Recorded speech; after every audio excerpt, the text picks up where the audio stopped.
Magandang araw sa inyo mga banateros. Grabe ho mukhang talagang ipakukulong na po nila si VP Sara Duterte. Nako kasi hindi ho kasi nila matalo sa ratings. At wala hong naniniwala sa mga kasinungalingan nila. At wala hong nakikitang mali kay VP Sara Duterte ang mga kababayan natin. At ang taas po at talagang matindi ang kanyang sa numero ng kanyang survey. Mukhang susunod na talagang pangulo. At nakikita naman po natin yan sa galawan ng mga ilang mga kalaban, kaalyado. Pagkakalaban, medyo yung iba sumisip-sip na ngayon kay VP Sara Duterte. Yung iba naman, talagang desperado nang siraan si VP Sara Duterte. Pero yung mga kakampi nananatiling palakas ng palakas. Kaya nga ho mga kababayan, lahat to gagawin talaga nito mga damunyo na ito para ho mawala sa picture, ika nga, si VP Sara Duterte pagdating sa 2028 election. Ako Gago! Kung maaalala ninyo, ginawa yung impeachment, di ba? Kung maaalala ninyo, ginawa yung PI. Lahat yan para maging presidente yung tambaluslus di ba? Pero wala. Hindi effective. Di ba? As in, walang nangyari, nga. Dahil nga naman, hindi yun ang hindi yun ang tamang paraan at wala sila dun sa katotohanan. Etong si VP Sara Duterte, tahimik lang, nagtatrabaho lang, di ba? Ginagawa lang niya yung talagang mandato niya. Tapos, patuloy na umaangat. Etong si BBM at saka yung mga bata niya. Ayun na, negative nga yung isa di ba? Talagang pabagsak ng pabagsak. Si BBM, presidente na yan, pabagsak pa rin ng pabagsak. Saka nakakita ng ganyan. Di ba? Mamaya may papakita pa po tayo. Talagang sinuplak ng tadhana na naman ito si BBM. Alam mo ito si BBM yung kasi itong mga tao na to, yung mga lulong, yung mga lulong na yan, lulong sa kapangyarihan. Ang akala kasi nila, kontrolado nila lahat ng bagay. Dahil marami silang pera, nasa kapangyarihan sila, babayad sila ng mga media, babayad sila ng mga squammy na vlogger yung mga squammy na vlogger niya na papatusin kahit 2,000, 10,000, basta lang makasira ng tao at kumita, papatusin. Mga squammy yun Di ba kita nyo naman yung ginagawa? Tapos at the same time, yung mga kaalyado sa politika, lalo na sa Kamara, ay talagang todo-todo panggigipit, paninira kay VP Sara Duterte. Kitang-kita nyo yung galawan na yun di ba? Lahat na aspekto ng gobyerno ginagamit para lang talaga masiraan ng kalaban. Pero alam nyo, dahil sa ganyan, siya yung nasisira. Siya yung, alam mo yon, yung halimbawa na nga lang yung ghost flood control. Remember, bago naman lumabas yung lintik na ghost flood control na yan, sino ba unang nagyabang? Di ba si Marcos? Sabi niya 5,500 na flood control. Palakpakan na may mga tarantado, di ba? Yung mga congressman, mga gunggong Alam naman nilang ghost flood control, pero palakpakan pa rin sila. Tangina, inuuto nila si Marcos, Muntakin mo ganun nila ginagago yung presidente. Kasi deep inside them, alam nilang wala yung flood control na yun. Alam nilang ghost yun. Diba? Pero palakpak pa rin ng mga gago. Tanga-tanga ng presidente to. Ganun siguro nasa isip ng mga gago na yun. Muntakin mo. Tapos yung susunod na zona, mahiya naman kayo. Tangin na palakpak pa rin. Hindi niya talaga alam kung sino may kasalanan. Gago di ba? Ang lupit ni Marcos nung time na yon. Ano nangyari kasi after the 5,500 announcement, kinabukasan, binaha, di ba? Sunod-sunod yung baha na nangyari sa Pilipinas. To the point kahit yung mga dating hindi naman binabaha, ay binabaha na. At the same time, umambun lang, baha na. Ganong katindi, lumala. Ika nga, lumala. As in, siguro sa aking tansya, hindi lang 3 times worse than before, di ba? Yung tindi ng baha. Grabe po. Yun ang nangyari. Nung sinabi naman niyang mahiya kayo, Nagbuo siya ng ICI. Wala rin nangyari. Mukha rin tanga. Bakit? Mismong mga membro nagre-resign. Mo? Alam mo yun, kahit anong power mo, kahit anong dami mong pera, tadhana na yung nagagalit sa'yo eh. Tayo na, huwag mong ginagago yung tao.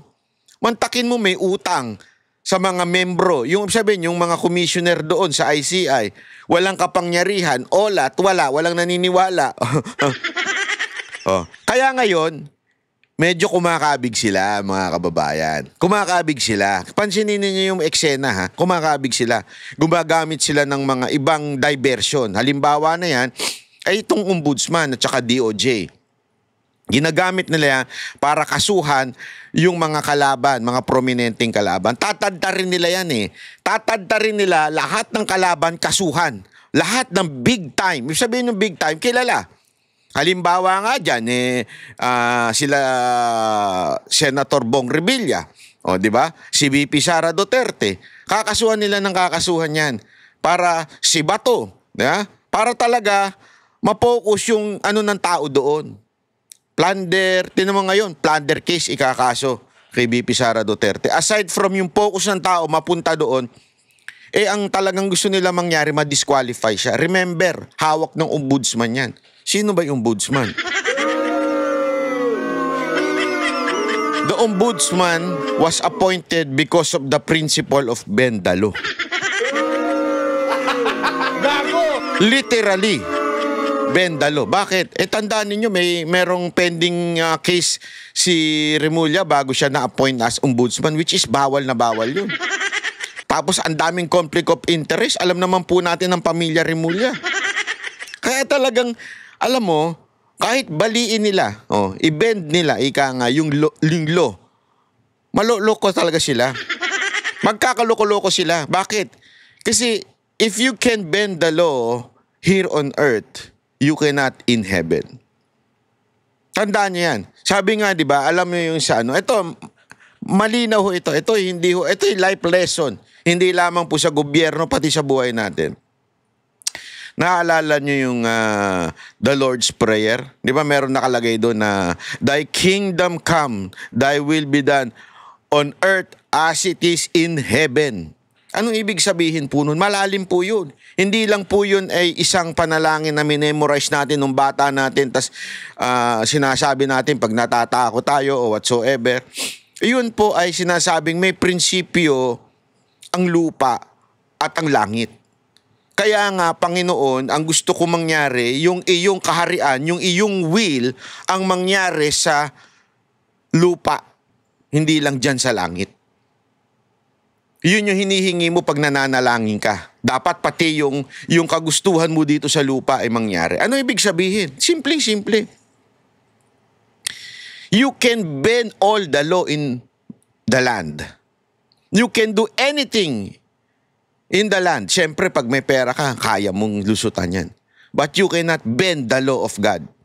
Ano yun? Pag ikaw nandihado ng kapwa, may balik sa'yo yan.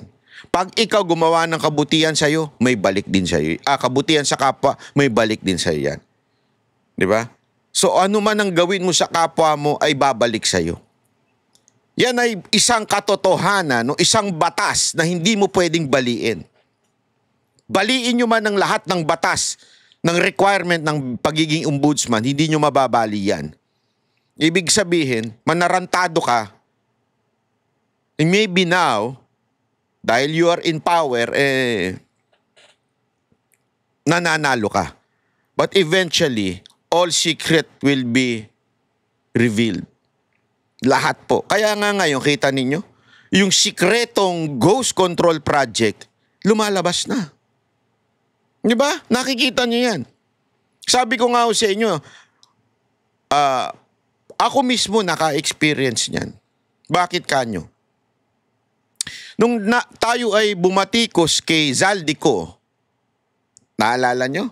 Yung, kaya niya ako dinimanda dahil dito Diniscuss ni Joel Villanueva, Senator Joel Villanueva, yung laptop scam na nangyari, laptop scandal na nangyari, at the same time yung flood control. Diniscuss niya in his privilege speech sa Senado. Tayo, nireaksyonan natin. Sinasabi natin na, hoy, Zaldico, panagutan mo to, sagutin mo yung sinasabi ni akusasyon ni Villanueva, sagutin mo ito, totoo ba ito? Alam mo ginawa nung mama? Kinasuhan ako, pinahirapan ako. Kasi ganun naman ang purpose nila eh. Kahit walang kwenta yung kaso, pahihirapan ka lang nila. Di ba? Ganyan sila kagago eh. Pahihirapan ka, so kinasuhan ako. Kinasuhan ako doon sa kanyang probinsya para magastos para sa akin, magastos para sa abogado ko, at mahirapan ako. Yan ang kanyang purpose. But lo and behold, because tayo'y nanindigan lang doon sa katotohanan. Now, kitang-kita nyo yung nangyayari sa kanya, mga kababayan. Nakikita nyo? Nakikita nyo? Ngayon, tinanggalan na siya ng passport. Mamaya, ibabalita natin yan. Tinanggalan na siya passport at hinahunting na siya ngayon. Siya na ang nawawaran. Yung iniisip niyang ako ay makulong at mawaran, siya ang nawaran. Kasi nga mga kababayan, ito hindi pagyayabang. Hindi ho ito pagmamalaki. Ha? Ang lagi ko lamang po sinasabi kasi, pag ikaw gumawa ka ng mali sa kapwa mo, nandiyado ka ng kapwa mo, may balik sa iyan. Tandaan mo, may balik lagi sa iyan. Ganyan ang ginagawa ngayon kay VP Sara Duterte. Okay, go. I-push nyo yan ng i-push. Kung yan ang talagang paraan ninyo para lokohin ang taong bayan, bahala kayo. Dahil darating ang panahon, may bawi dyan ang Diyos kung hindi totoo yung mga inyong mga paratang. Kasi tandaan ninyo don't forget this. Ganyan din naman ang ginawa nung kay Pangulong Duterte noong 2022. Siniraan siya ng siniraan. Sa babae, sa may bank account, lahat sinira sa kanya. Anong nangyari? Landslide, presidente yung mama. Na isang probinsyano lang, sabi nga niya, lagi niya sinasabi, isang probinsyano, isang taga Mindanao lang ako. First time nagkaroon ng presidenteng ganito. Totoo eh. Bakit? Tao ang nakarealize. Kinakawawa itong maman to. Yan ang ginagawa nyo ngayon kay VP Sara Duterte. Huwag kasi kayo magpabulag kay Trillanes. Tanga yan mula noon pa. Mahina ang kukote niyan. Hindi wala akong biro. Mahina po ang kukote niyan. Kaya wag ho kayo nagpapaniwala ho dyan. Eto panoorin nyo. Siya ho may pakana nitong, may pakana. Siya ho na naman yung sinasabi niya may plunder eh. Ito. Pasok. May magsasampa raw ng kasong plunder kay Vice President Sara Duterte ngayong linggo. Ayon po yan sa dating senador at kilalang kritiko ng mga Duterte na si Antonio Trillanes. Sa programang Sa Totoo Lang ng 1PH, sinabi ni Trillanes na magbubula raw sa mga miyembro ng simbahan at civil society groups ang naturang kaso. Dahil daw ito sa maanomalya umanong confidential funds ng bise at iba pang issue sa opisina ng Office of the Vice President. Sinabi rin ni Trillanes, posibleng mabunyag ngayong linggo ang mga nakaw o banong yaman ni VP Sara. Ang Ombudsman kasi at ang Anti-Money Laundering Council, meron silang memorandum of agreement na pwede silang magbigay ng flag transactions. Yun na ngayon ang magiging tulay para dyan sa pag-expose na yung mga bank accounts na yan. Makikita nyo, bilyon-bilyon ang ninakaw ni Sara Duterte. Ayan, kitang-kita nyo, ha? Bilyon-bilyon ang ninakaw ni Sara Duterte. Ito, yung taong laging galit sa mga Duterte dahil alam naman po natin na siya ay, sabi nga ni Pangulong Duterte, tinanggihan nung siya ay nag-a-apply bilang Vice President niya nung 2016 election. So sa madaling bitter na bitter to. At ang gustong palabasin nito ay yung siya yung nagre-reveal ng mga corruption. Pero, never nagsalita ito ng flood control project. Wala ho ito. Naglaho siya. Doon sa issue ng flood control project, naglaho siya. Kung talagang concern siya sa bilyong-bilyong corruption, bakit hindi siya nagsalita doon? Doon, hindi lang bilyon, trilyon nga, sabi nung isang commissioner ng ICI. Trilyon nga yun ninakaw doon Dito, bilyon-bilyon pero concern na concern siya. Ganyan no si Trillanes. At alam naman po natin, si Trillanes din ang naglabas noong BPI account di umano ni Pangulong Duterte na eventually napatunayan ng abogado ni Pangulong Duterte na si Sal Panelo na peke yung mga account na yon, di ba? At ang akala niya, maniniwala ang tao kasi alam nyo ginawa niya, last minute niya. Last 2 minutes, actually, doon nataranta ang campaign team ni Pangulong Duterte kasi last 2 minutes, nagpakalat ng fake news si Trillanes. Ito talagang operator ng fake news eh. Nagpakalat po siya ng fake news. Sabi niya, ganito. Wala nang time para sumagot. Buti na lang nakausap ni Sal Panelo ang BPI. Kasi yun yung BPI account eh. At last minute, nahabol na ilabas sa taong bayan na peke ang bank account na sinasabi ni Trillanes. At take note, ladies and gentlemen, hindi lumabas sa media yan. Buti na lang nandun ang SMNI noon at ang naglabas niyan, yung SMNI. At the same time, nasa social media, so kumalat sa social media. Ganong kalupit po yun. Munti ka nilang manipulahin lahat ng katotohanan and yet lumabas pa rin. Kaya nga sinasabi ko nga sa inyo, ito na namang style ni Trillanes. Ayaw niya pang sabihin na siya. Ang sinasabi niya yung keso mga church people daw ang magsasampa ng plunder. Bakit ba? Ano bang meron dito sa plunder? Kasi pag ito nahatulan na guilty ng Sandigang Bayan o yung korte na didinig sa kaso na to, ay maaari pong sabihin nila na hindi na pwedeng tumakbo si Vice President. Matatanggal siya sa posisyon at ewan ko kung matatanggal siya sa posisyon na kasi ang alam ko impeachment lang makakatanggal sa kanya. Pero yung guilty na maaaring hindi na po siya makakatakbo bilang Vice President kung sakasakali. Pero alam niyo, hindi naman po atat na atat si VP Sara Duterte. May balita nga kami. Ayaw niya talagang tumakbo ng 2028. Sabi niya, tatapusin na lang niya talaga yung term niya, tas ayaw niya. Alam naman po natin si VP Sara Duterte, pagka nagsalita yan, hindi yan yung buladas eh. Pag sinabi niya, sinabi niya.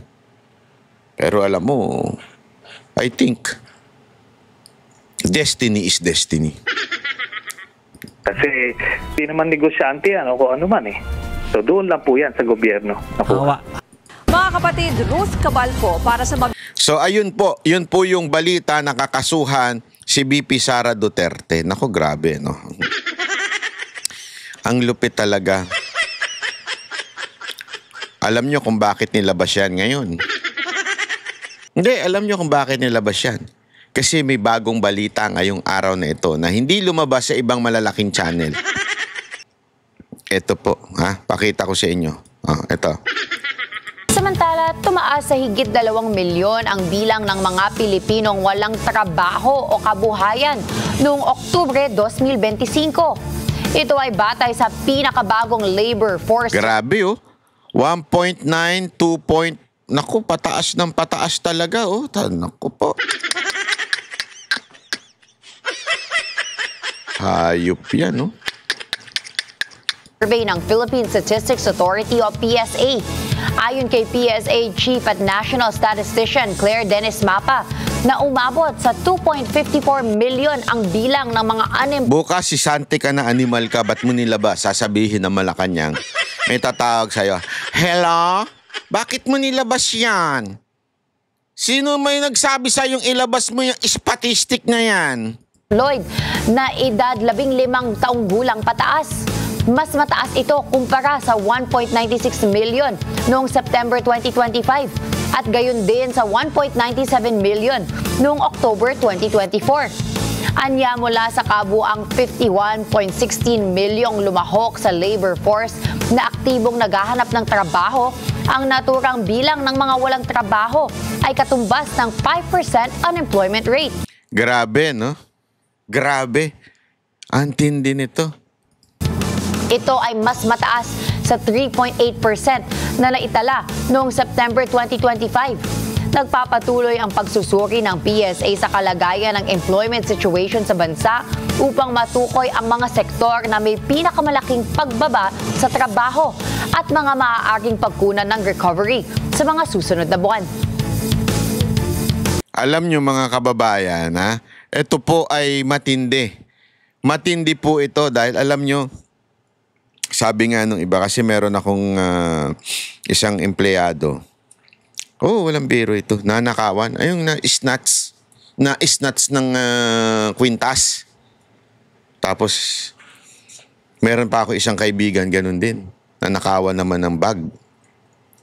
Sabi nga nung isa kong kaibigang uniform personnel, sabi niya,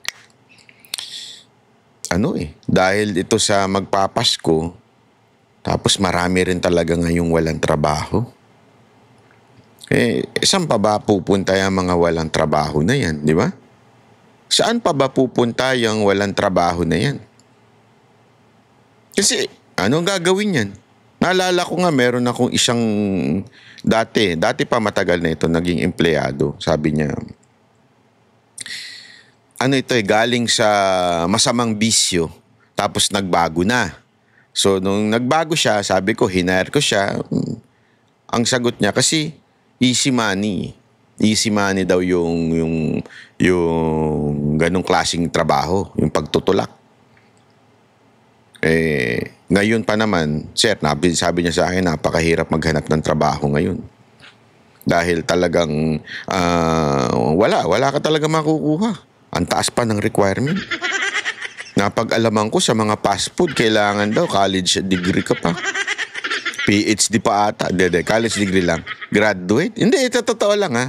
Ako kasi, hindi, sa bagay, kasi sa dami nga naman ng walang trabahong college degree, mantakin mo, nag-aral ka ng malupit na philosophy major. Philo po kasi ako, kaya malupit yun. Hindi, biro lang. Philosophy major, di ba?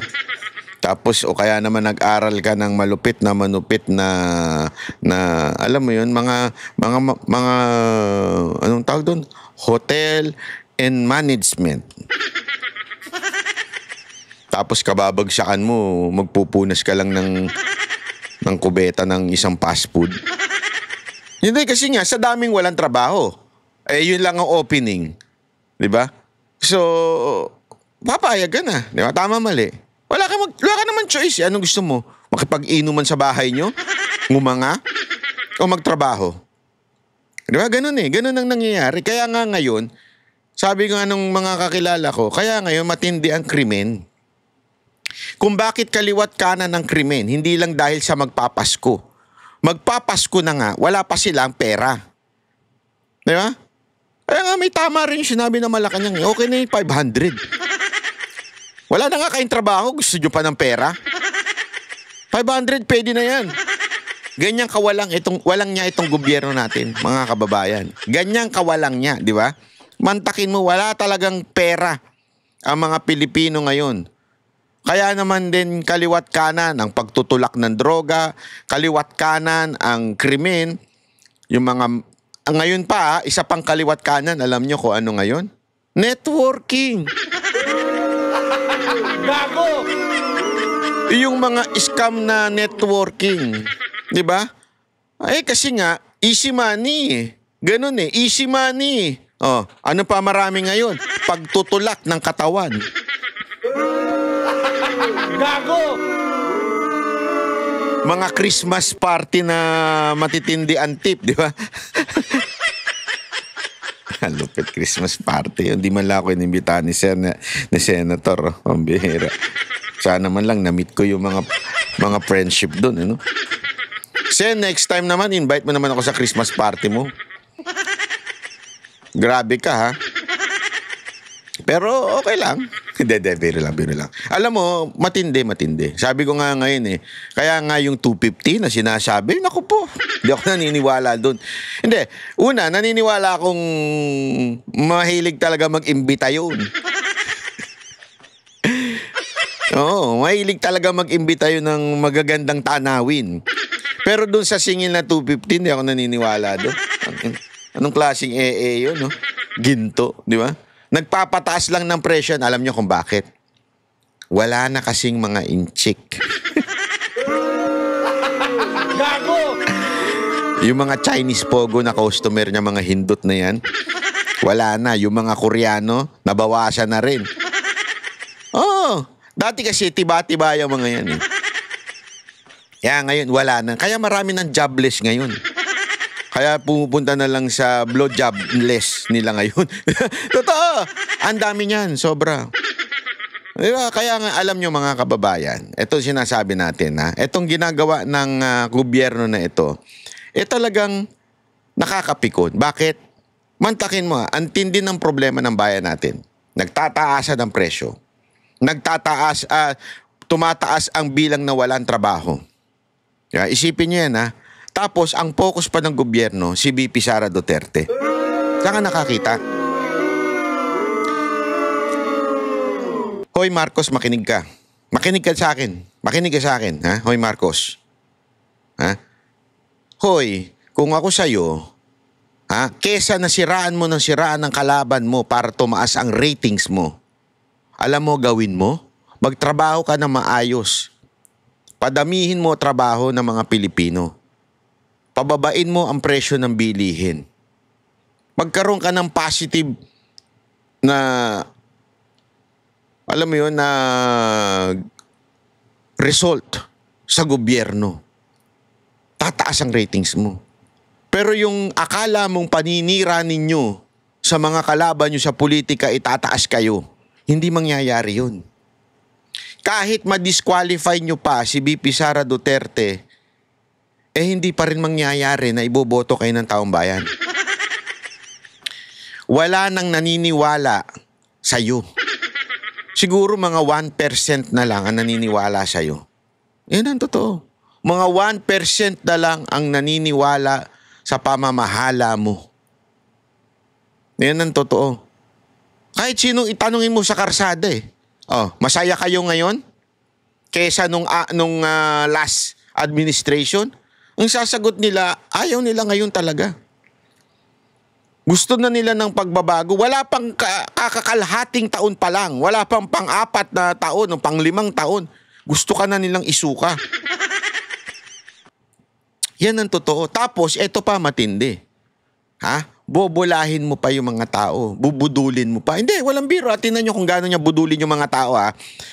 Nung birthday niya, ano ang kanyang Christmas birthday wish? Hey sir, maybe no po sir kung ano yung wish ninyo sa gitna ng mga isyong kinakaharap ninyo ngayon. Hindi naman nagbabago yung mga birthday wish ko mula nung simula hanggang ngayon na naging pangulo ko. Ano? Dumami ang ano?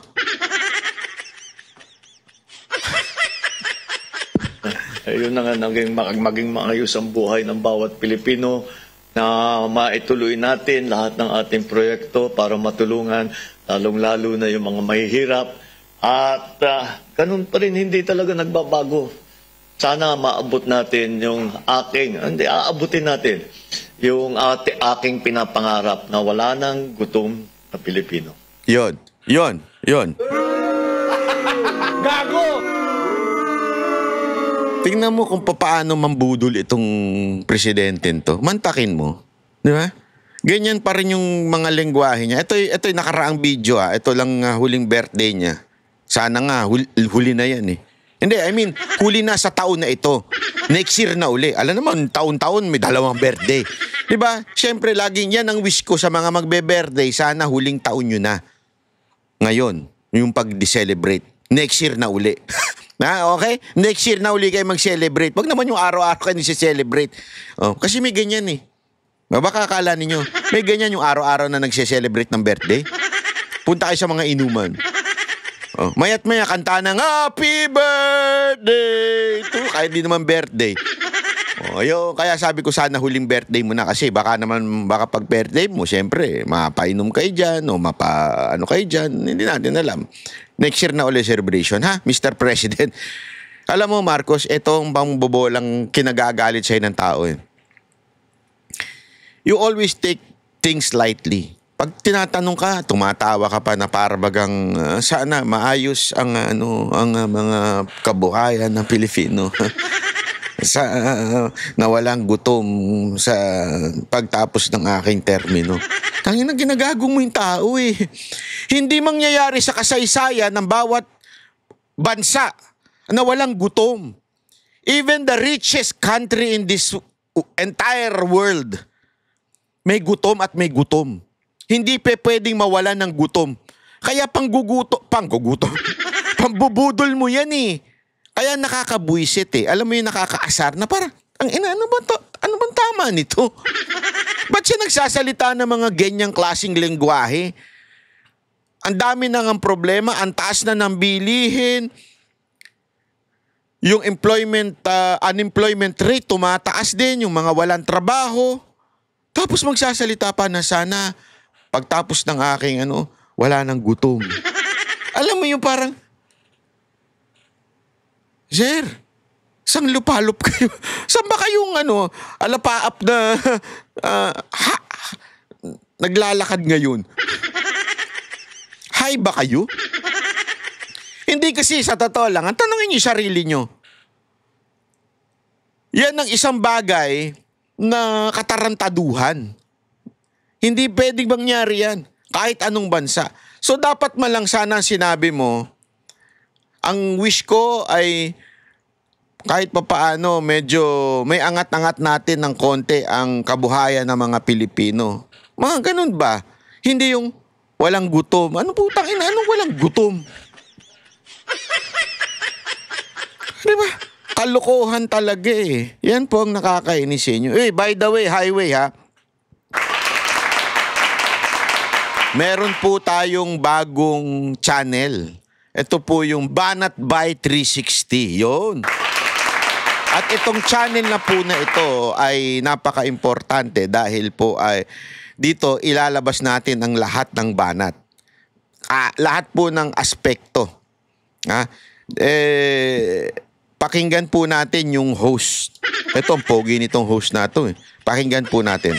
Mga banateros ito bagong channel natin, Banat by 360. Dito tatalakayin natin ang pogi nito, nakakabakla Labi pa lang Shit. Lahat ng bagay, babanatan natin, i-review natin. Lahat po yan, from tech, restaurant, hotel, airline, lahat po pag-uusapan natin. Mga issue na nagte-trending, lahat po yan. Kaya nga Banat by 360, buong buo as in parang, hindi 90%, buo talaga? Budulero ito paikot yan, di ba? 360 nga Ibig sabihin, lahat ng aspekto ng buhay natin pag-uusapan natin. Siyempre may banatan, pero minsan meron din namang moral lesson. Yan. Meron din tayong, buti, matuto ka. Puro ka banat animal ka. Pwedeng matututunan dito. Kaya isi-share ko sa inyo yung aking bahagyang karunungan at kaalaman. Tapos, kayo naman, mag-komento rin kayo para malaman ko din kung ano yung inyong magagandang idea o life lesson ika nga sa buhay. Tayo ay maging bahagi ng isang komunidad, isang Banat by 360. Di ba? Pag-usapan natin yan dito sa channel na to. Yon, parang instant 360 lang Instant 360. Hindi, alam mo mga kababayan para naisip din natin na maglabas din ng mga Sana magustuhan nyo yung channel na yan. Sana mag-subscribe po kayo dyan dahil marami po tayong ilalabas Banat by 360 channel sa YouTube. So kung pwede, subscribe na po kayo. Promise po, marami po tayong pag-uusapan dyan paghiwalay sa politika, doon na natin i-upload Dito, mga politika at saka mga alam na natin, yung mga patungkol sa bayan, doon naman sa kabila po, lahat po na andun. Okay? Lahat ng topic, pag-uusapan natin doon at the same time, lahat po ng i-review natin yung mga, alam nyo naman, di ba? Pag December, nagbabakasyon kami dyan ni Boss Dada sa Japan. Ipapaliwanag ko, ibabanat natin lahat dyan kung ano yung mga dapat ninyong puntahan at dapat ninyong hindi puntahan at mga paano kayo magbabakasyon sa Japan at kung bakit kayo magbabakasyon sa Japan. So panoorin po ninyo yan para mas maganda kung pwede, subscribe na po kayo para naman masaya. Okay? Ito, tuloy na natin dito. Ito naman si naku po, ito.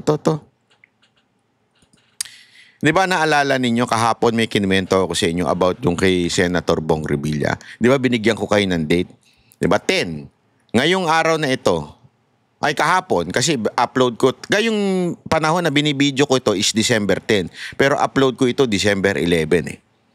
Itong December 11, ay December 10, nagsampa ng counter affidavit si Bong Revilla sa DOJ. Diba? Dahil yan ang ibinigay na deadline sa kanila. Pero ang totoo niyan, kasado na ang warrant ni Bong Revilla. Sino nagsabi? Walang iba kung hindi si Remulla. Alam naman natin, kahit na ombudsman yan, may mga bata pa rin yan sa DOJ. Kaya talagang matindi. At may balita pa ako. May isa pang ikakaso. Sunod-sunod ang kaso kay Bong Revilla para talagang yurakan. Kasi nga, tandaan ninyo, etong kay Bong Revilla, tandaan nyo, ilagay nyo sa isip nyo yan. Ito ay laging, it's about Cavite. Cavite politics. Iisa-isahin ng lahat ng Revilla. Gustong mawala ng mga Remulla sa politika ang lahat ng Revilla sa Cavite. Para makaposisyon sila. Dahil ayaw sa kanila ng Cavite nyo sa mga Remulla. Ayaw! Sabi nga doon, meron pang ang kwento doon gumawa pa ng sariling distrito diyan sa Cavite para lang may bumoto sa kanila.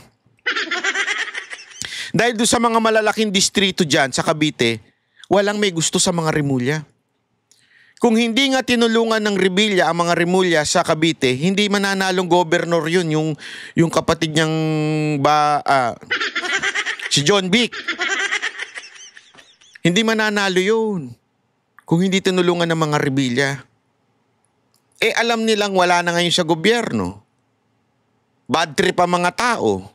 Bad trip ang kasi ganito yan Si Boying, hindi mo naalis siya ng ombudsman. Fixed term yan. Si John Vic, siyempre pagkatapos ni Marcos, kakandidato uli yan. Pero ang kwento-kwento, ang plano niyang takbuhin ay judge. Hindi pala judge. Ang plano niyang takbuhin ay Senado. Yan ang kasi isa sa mga bata ni Marcos yan. So gusto niyang tumakbong senador. So walang matitirang Remulla sa Cavite. Yung anak nila na wala namang dating daw. Walang kakwenta-kwenta. Yung isang anak hindi yung nakulong na napalaya din. Hindi yon.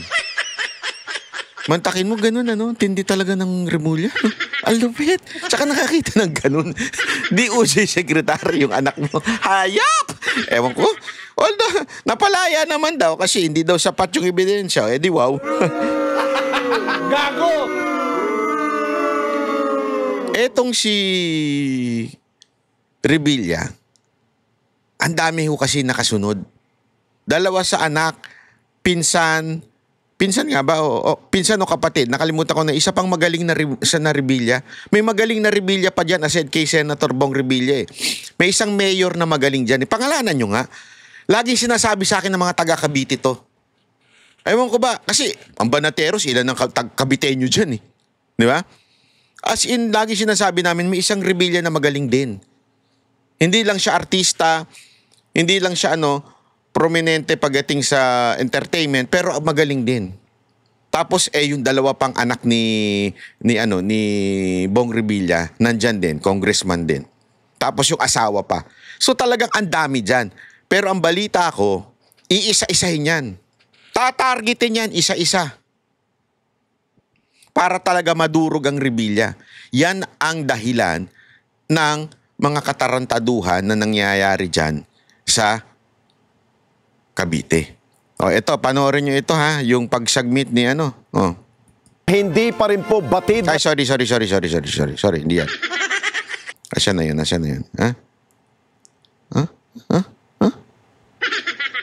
Ala, hindi ko pala nailagay. Sorry. Ito po yung hindi, basta. Kahit hindi na natin pala i-play yun. Basta ito po yung nagsubmit na ng counter affidavit si Senator Bong Revilla sa DOJ. Yun ay patunay lamang po na meron na at totoo po yung aking kinikwento na binigyan lang sila ng 5 araw para magbigay ng kanilang counter affidavit na usually 10 to 15 days yun.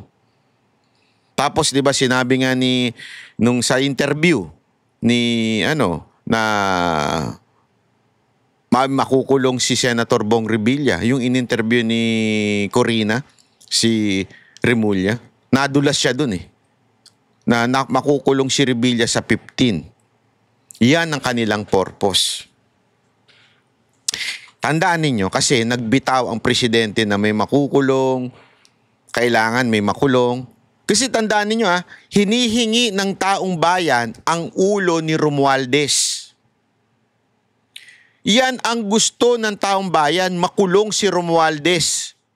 Hindi si Revilla, hindi si Bato, hindi si VP Sara Duterte. Pero lahat points towards them, not kay Romualdez. Ganon kaloko. Ngayon, dahil nangako ang gobyerno na may makukulong, kailangan talagang may makulong.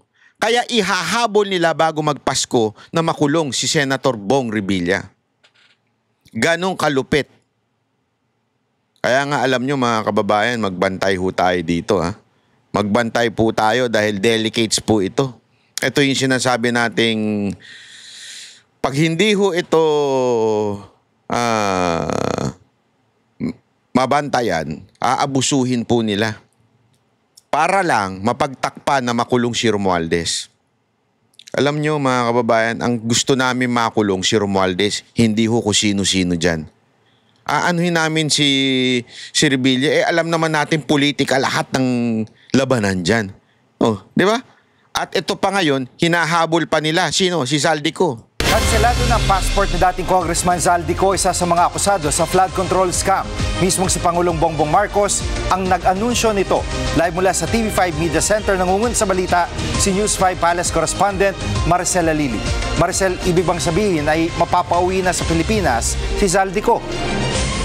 Alam mo, Gigi, yan ang nais mangyari ng Malacanang. Maibalik na nga dito sa Pilipinas si dating Ako Bicol Party List Representative Zaldico. Pero alam naman natin na hindi ganyang kadali yan dahil kailangan pang makipag-coordinate ng ating bansa sa Interpol nang sa gayon makapag-issue ng red notice at makatulong para maibalik dito sa Pilipinas ang dating kongresista. Pwede rin siyang mapadeport kung makita na meron siya mga violations doon sa mga immigration law. Pero kung matatandaan natin, Gigi, just a few days ago, nagsagawa rin ng press briefing si Interior Secretary John Vic Remulla doon din sa Malacanang. At doon niya sinabi yung posibilidad na baka nga hawak na ni Zaldico yung Portuguese passport, baka nga roughly around 7 years. Hawak na raw niya yan, di natin alam.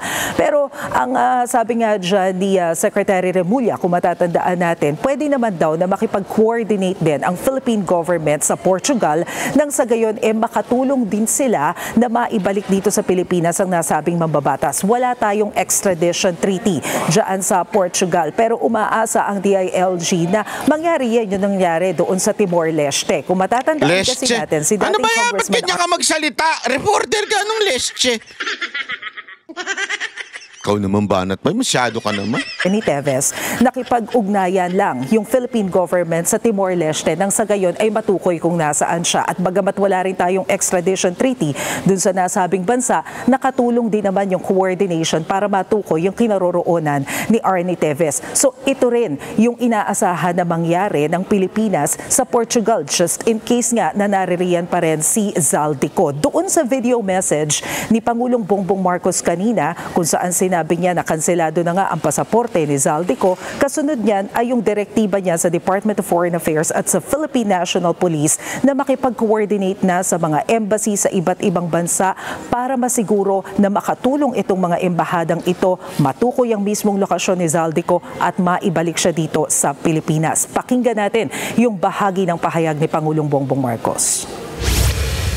Para tiyakin na hindi maaring magtago itong ating hinahabol na magtago doon sa kanilang bansa at kung sakali... Ang gulo-gulo, no? Grabe magsalita to, no? At ganyan ka magsalita? Para kang may tinira. Ba't ganyan? Ay siya'y pupunta ron, ay i-report sa atin para naman ay maibalik natin siya dito sa Pilipinas. Pero Jiggy, doon sa text message kanina sa atin ng abogado nitong si Zaldico, sinasabi niya na wala pa siyang impormasyon tungkol dito sa tinukoy ng Pangulo na cancellation ng passport ng kanyang kliyente dahil yung pinakahuli daw niya na nalaan ay hinihingan siya ng pag-response doon sa motion for cancellation na isinampa laban kay Zaldico at 5 days nga daw yung ibinigay para sa kanya mag-reply. Jiggy. At Maricel, sa ibang usapin, may balibalitang magkakarigodon ulit sa gabinete. Gaano katotoo ito? Alam mo, Jiggy, dininay yan ng Malacanang. Sa press briefing kanina ni Undersecretary Claire Castro, sinabi niya na hindi raw totoo na may panibagong balasahan. Ang pinag-ugatan nito ay yung lumabas na bali-balita na mawawala na nga daw sa pwesto sina Education Secretary Sonny Angara at DICT Secretary Henry Aguda. Pero ang paliwanag ni Jose Castro, kahapon lang, nandun daw sa meeting sa Malacanang itong dalawang kalihim at nag-present pa raw ng mga project sa harapan mismo ni Pangulong Bongbong Marcos. At nakikita naman daw na satisfied si Pangulong Marcos sa ngayon sa performance ng kanyang mga gabinete. Jiggy. At Maricel, isa sa mga priority bills na sinusulong ng Pangulo ay ang anti-dynasty bill. Bakit tila nagbago pananaw ng Pangulo tungkol sa mga political dynasties? Tama ka, Jiggy, mukha nga may pagbabago kasi kung babalikan natin yung panayam natin sa programang Sa Totoo Lang, noong taong 2022 kung saan presidential aspirant pa lamang si PBBM, tinanong natin kung ano ba yung tingin niya dito sa dynasty sa Pilipinas at sinabi niya na pwede namang solusyonan ito sa pamamagitan ng isang halalan. Balikan lang natin yung bahaging ito ng panayam natin sa STL. Budulero, no? Di ba? Iba yung sinasabi noon, iba yung sinasabi ngayon. Ganyan talaga yan eh. Political dynasty, should it be declared as illegal? Well, first you have to define what a political dynasty is and why. Are you going to create, why are you going to, is there a good reason behind making it illegal? There's a good reason and the people vote for that, and what will you do? Yun ang gusto ng tao. Why will you make them illegal? We have a very good anti-dynasty rule. It's called an election. Pero ngayon, Jiggy, iba na kasi yung senaryo. Ang paliwanag ni Jose Castro, nagkakaroon na kasi ng pagbabago sa ating political landscape. Clearly, may mga politiko raw na umaabuso na sa sistemang ito. Kaya gusto nang ipursige ng Pangulo yung pagpasa dito sa nasabing panukala. Pakinggan natin yung sinabi ni Jose Castro. Ang nais ng Pangulo, mas lumakas ang kapangyarihan ng taumbayan at hindi ng iilang mapang-abusong politiko. Kagaya nyo. Ayun ang totoo. Gusto kong tumakbo senador to, no? Claire Castro, tumakbo ang senador. Oo, walang biro. Mananalo ka. Mananalo ka. Mananalo ka sa mga vlogger mo. Yung mga vlogger mo? May sarili kayong vlogger dyan? Sigurado iboboto ka. Mananalo ka sa kanila. Baka tapwang ka pa. Mantakin mo. Pagka nanalo ka, baka malaman na natin yung vote dyan sa loob ng PCO. Na ang taong bayan ay makapamili ng liderato ng naaayon sa merito at hindi sa apelido. Tatakot sila sa mga Duterte, no? Kaya pabago-bago eh. Hey, style nyo bulok. Gago! Hindi, style nyo bulok. Yan ang totoo. Style ninyo bulok. Akala ninyo maloloko nyo taong bayan. Hindi nyo maloloko taong bayan. Ako, sa totoo lang, matatalino na po ang taong bayan. Matatalino na po ang taong bayan. So, wag ho kayong bibitaw. At talaga nga namang, ito ay atin pong, ang tawag dito, bantayan. Kasi itong nangyayari, talagang, lahat po ito, apaka-obvious.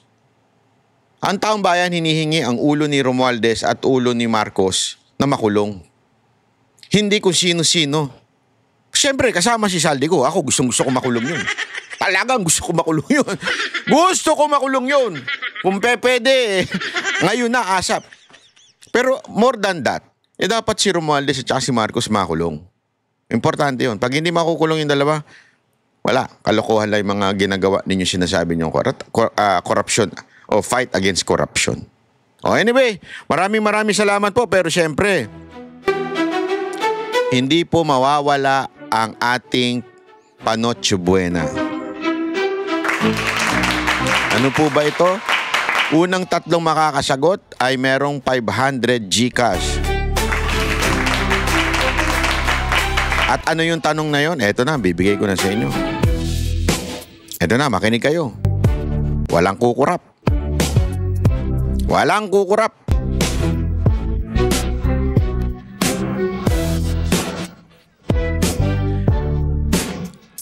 Ano ang pangalan ng bagong channel ni Banat Bay? Yun. Ilagay nyo na dyan para naman na malaman ng ating mga kababayan kung ano yung channel na yun, ha?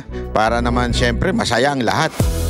December is the day na magsisimula ang Banat Bay 360. Ay, ba't ko sinabi? Ikaw talaga, Anarot, parang ako, Anarot. Basta, yun na yun. Una lang, bahala na kayo una makapag ano. At eto, may hihilingin ako sa inyo. May hihilingin ako. Ha? Meron tayong bagong channel sa YouTube. Ano ang gusto ninyong mga topics at ating babanatan? Instead na review, babanatan natin. Anong mga gusto nyong banatan natin? Sino ang gusto nyong banatan natin? Kayo na po ang bahalang magbigay sa akin ng suggestion. Okay? Maraming salamat po. Kita-kits po ulit tayo sa susunod nating video.